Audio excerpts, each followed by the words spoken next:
main task is actually to address the most vulnerable. Those of you who have been traveling through Berlin will understand the concept that our cities are still highly unequal. And obviously, when you look at climate emergencies, what you find is that they usually affect the most vulnerable. So our resilient efforts in the government have been concentrated and will continue to be concentrated in the most vulnerable communities. So when the state comes in, we need to listen to them. Which brings us to the construction sector.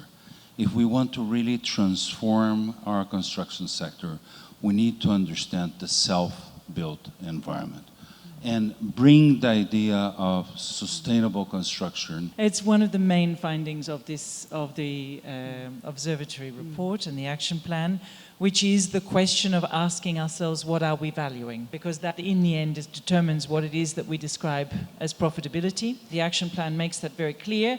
We are not costing in the immediate and medium and long-term costs of inaction on climate that is translated into catastrophic events, cost of repairs, lack of business continuity. Buildings that are sustainable are buildings that are associated with significantly greater human health, mental health, social health, physical health.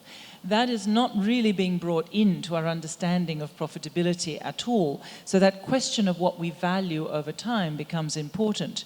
But so does materials efficiency and multi-use, because in the context of a performance metrics of a well-being economy where we value health, we value integration, interoperability, multi-use, resilience, materials efficiency, and ultimately social cohesion, then profitability has a completely different, and the economic underpinning of sustainable construction has a totally different profile. These 13% of global emissions come from the embedded carbon in the materials that are used for construction. Now, where do we change that perception? Of course, there's a technological play, there'll be a financial play, there'll be an innovation play, but we've got to make circularity cool. The fact that we find it desirable to be in a building like this, I think is already showcasing what we innately value, but we don't always value in our balance sheets. The call to action is here.